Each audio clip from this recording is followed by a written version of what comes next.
Well,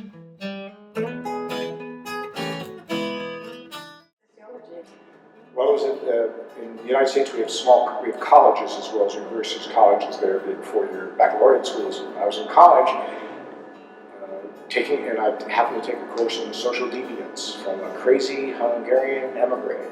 And he was berserk, but it opened my eyes to all kinds of things that I'd never seen before. And that was it. I took every course he offered. They actually arranged for me to go to grad school, so everything I owned or done schools. Fine. And well, my career-long work was on race. I started, my first ethnography was a high school undergoing school desegregation. I spent 3 years in high school. And last year I published a book on all histories of school desegregation. So 40-some years I've been doing this work. And so that's kind of a starting point and an end point. But throughout my career I've been working on issues of race. And so school ethnography taught me how to do ethnography. I've been trained as a quantitative sociologist.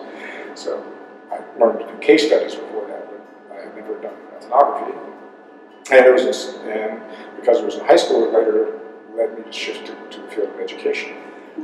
Well, if you understand how knowledge works, then you're never going to be innocent again. I think it's I think it's thrilling to know that it's made up just by people like you and me, and power gets messed up in it and all that kind of stuff.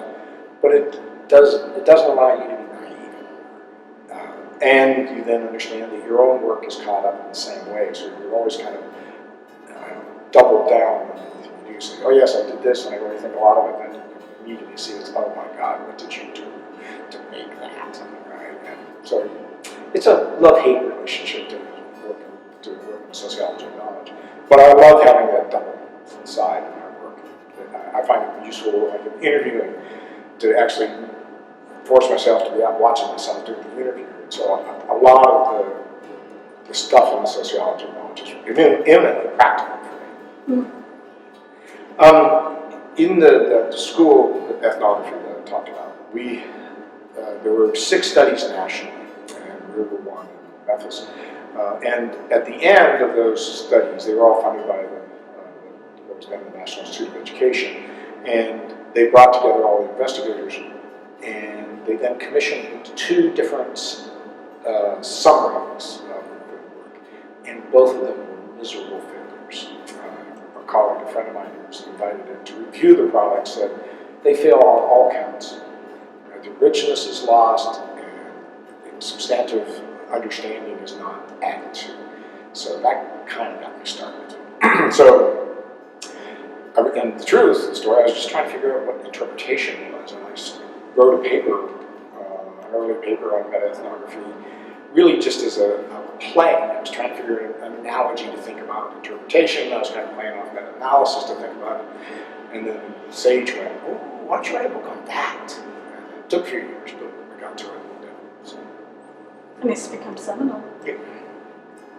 You never know. Another thing to be careful about, you never know what's going to come back on you. A bit. I've always viewed it, so I would say, I always viewed it as a knowledge game, right? It enables us to comment on a field of studies. And I see it, other people want to use it, like in evidence-based practice, is really much more about a definitive finding. And so I'm a little concerned about that, because I'm not actually, qualitative research, we always know that what we work in are interpretations, not data. And so I'm a little worried about that. I also think that context is much more important than we played up, and I now have some new ideas about how to think about that. I think there are other search strategies too. We didn't really think much about search in the original, because it was, in our day, it was library, right? You went to the library and tried to find the darn studies, right? Today, with search engines, there is one search procedure. We all use it. I'm not blaming it. That's got me worried, because I see that, I'll talk about that today, is akin to survey search. Right, so I've got a couple of other options that I might propose today. So. I like doing lone wolf ethnography.